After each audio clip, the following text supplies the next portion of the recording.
वैशाख महीने में बाबा शंकर को जो चढ़ाया जाता है और 1000 अश्वमेध यज्ञ का पुण्य फलम प्राप्त कर लेते हैं। मंदार और शमी ने दोनों ने मिलकर भगवान शिव की आराधना करी और देवादिदेव महादेव ने वर दे दिया, सुनो शमी और सुनो मंदार, यदि कोई भूल से भी आपकी पत्ती, आपका पुष्प मुझे समर्पित कर देगा, सुनो मंदार, सुनो शमी, अगर कोई भूल से भी आपकी पत्ती, आपका पुष्प मुझे समर्पित कर देगा, उसे 1000 अश्वमेध यज्ञ के स्नान का जो पुण्य होता है वो एक क्षण में प्राप्त होगा।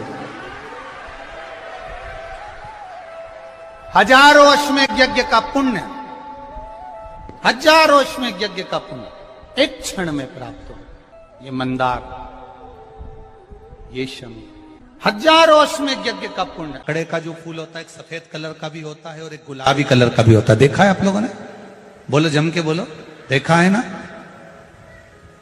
गुलाबी कलर का जो पुष्प होता है वो आप मंदार का, आंकड़े का जो गुलाबी कलर का पुष्प होता है आप टीवी पे देख रहे होंगे, एक सफेद देख रहे होंगे, एक मंदार का गुलाबी फूल, नीला कलर का फूल देख रहे होंगे।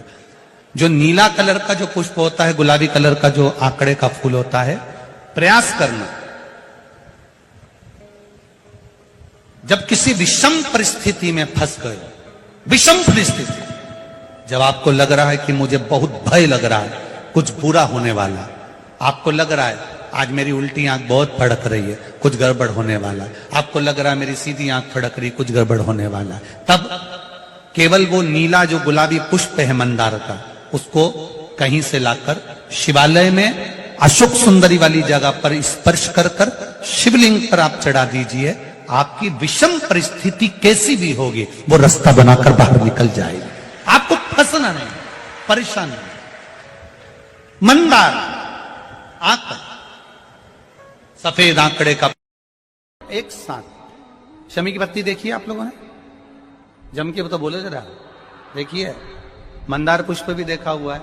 अब शमी की जो पत्ती होती है, उस शमी की पत्ती को भगवान देवादिदेव महादेव पर चढ़ाने का, शमी की पत्ती जो होती है उस शमी की पत्ती को चढ़ाने का एक नियम भी होता है।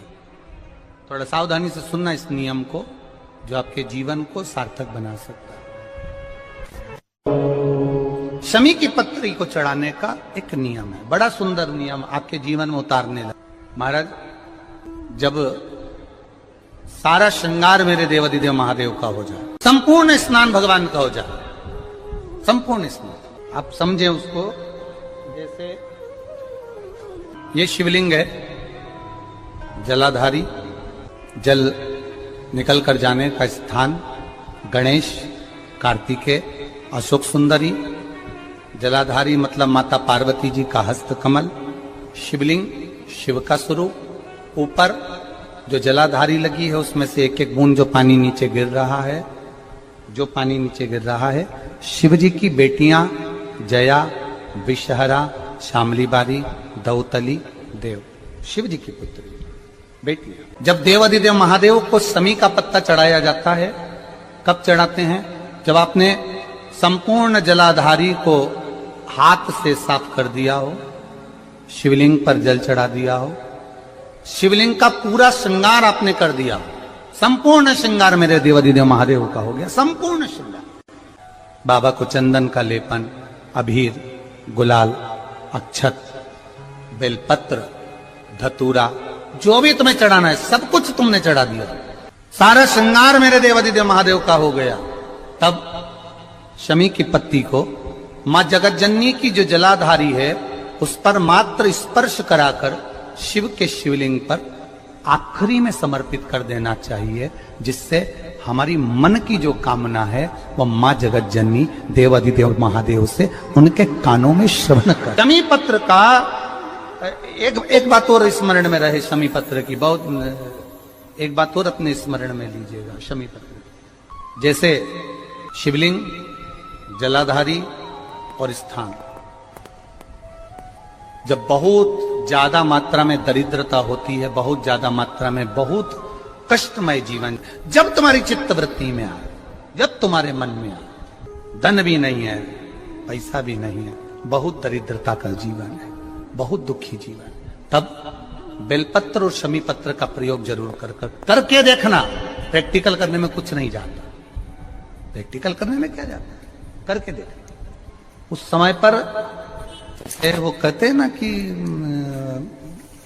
कोई कहने वाला कह दे कि महाराज जी, वो एक महाराज प्रवचन दे रहे थे और प्रवचन में देते देते देते देते किसी ने, महाराज जी प्रवचन दे रहे थे कि मदिरा का पान नहीं करना चाहिए, नहीं पीना चाहिए, गलत है, नाली में पड़ा होता है, व्यसन में पड़ा होता है, ऐसा पान ना करो।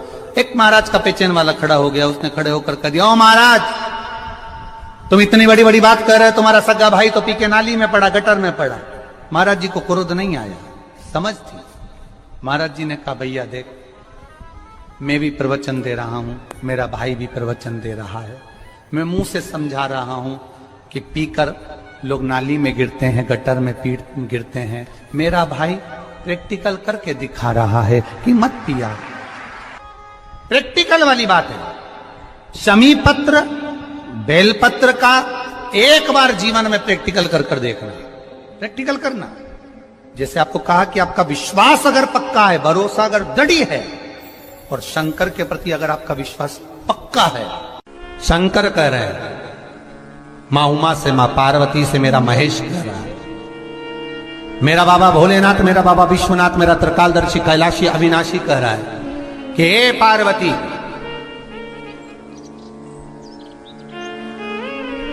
एक बीला, एक बेल जो मुझे समर्पित करता है, और समर्पित करने के बाद उस बेल की महत्वता देखिए, जो बैसाख महीने में बाबा शंकर को जो चढ़ाया जाता है, और 1000 अश्वमेध यज्ञ का पुण्य फल हम प्राप्त कर लेते हैं मात्र एक फल चढ़ाकर, मात्र एक फल चढ़ाकर।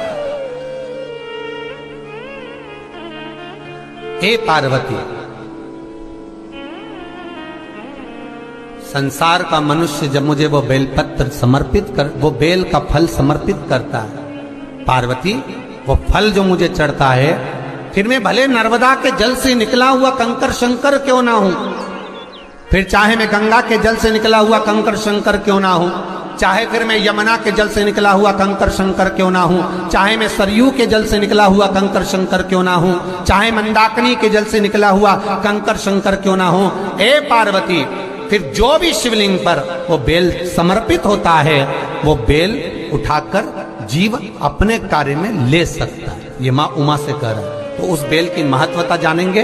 अब अपन उस बेल को जानने के लिए वापिस स्कंद पुराण में चले, तो स्कंद पुराण में लिखा हुआ है कि जो बेल बैसाख के महीने में शंकर को चढ़ाया जाता है, वो बेल का फल उठाकर रख लिया जाता है।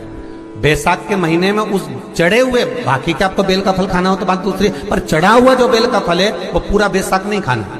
बैसाख के बाद में अगला जो महीना आए, उस महीने के अंदर उस फल के अंदर का गुर्दा निकालकर उसको सुखा लीजिए, और सुखाकर जिस व्यक्ति को पथरी की बीमारी हो और जिस व्यक्ति को पेट में बहुत भोजन पचता ही नहीं है, पूरा शरीर पाचन क्रिया बेकार हो गई, उस व्यक्ति को केवल 7 दिन तक शंकर पर चढ़ा हुआ वो बेलपत्र प्रदान कर दीजिए। पथरी भी बाहर और पाचन क्रिया भी ठीक, जिंदगी भर तकलीफ नहीं। उस बैसाख में उस फल की इतनी महत्वता बाबा भोलेनाथ स्कंद पुराण, लिंग पुराण, नर्मदा पुराण, पद्म पुराण के अंतर्गत, शिव महापुराण के अंतर्गत वर्णन कर, उसकी महत्वता है। वो बेल का फल साधारण नहीं हो सकता। अब मंदार का जो पुष्प होता है, बेल का जो फल होता है, बेलपत्री का फल, उसका जैसे गुर्दा, उसके अंदर का जो भाग होता है बेल का, वो गुर्दा, उसको अग्नि में जलाकर उसकी भस्म तैयार कर छान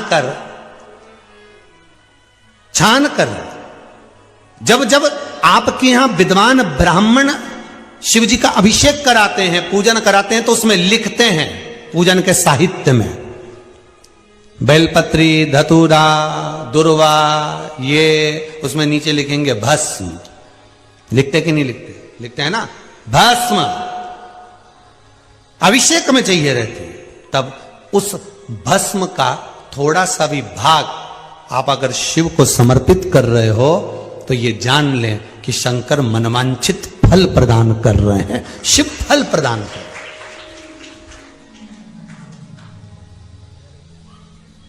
महाराज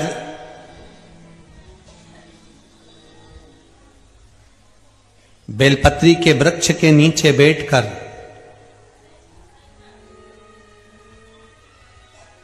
हाथ में एक बेलपत्र का पत्ता रखकर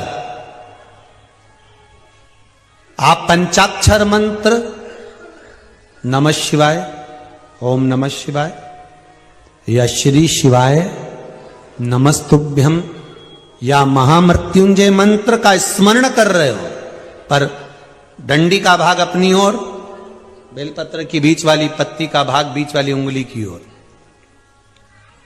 रखकर अगर आप स्मरण कर रहे हैं और अपनी कामना कर कर बेलपत्री के वृक्ष के नीचे बैठकर उस पत्ते को सम्मुख रखकर बाबा से विनय कर कर एकांत में उस बेलपत्री के वृक्ष की छांव में, बेलपत्री के वृक्ष की छांव आप कामना कर कर उस पत्ते को शंकर भगवान के ऊपर समर्पित कर रहे हैं, तो ये जान कर रखें कि पार्वती और शिव का मिलन करवा रहे हैं और अपनी मनवांछित फल कामना पूर्ण करवा रहे हैं। क्योंकि शिव और पार्वती का जब मिलन होता है, शंकर पार्वती जब एक दूसरे के सम्मुख में होते हैं, शिव और पार्वती जब एक दूसरे के सामने अपने बच्चों के कारण एक दूसरे के सम्मुख में आते हैं, तो उनके चेहरे पर प्रसन्नता का भाव आ जाता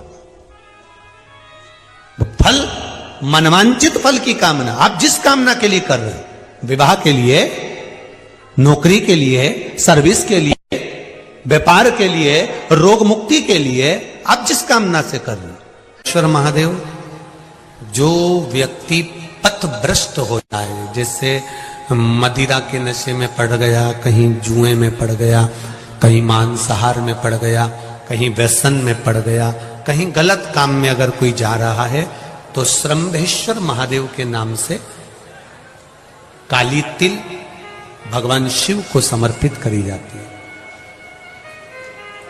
महाराज काली तिल को वापस उठाकर ले आते हैं, उसी काली तिल को जो मदिरा का नशा करने वाला होता है या जो गलत व्यसन में डूबा हुआ होता है, उसको वो सुबह के समय अगर नहीं खाता तो भोजन के साथ उसको दिया जाए। श्रंभेश्वर महादेव,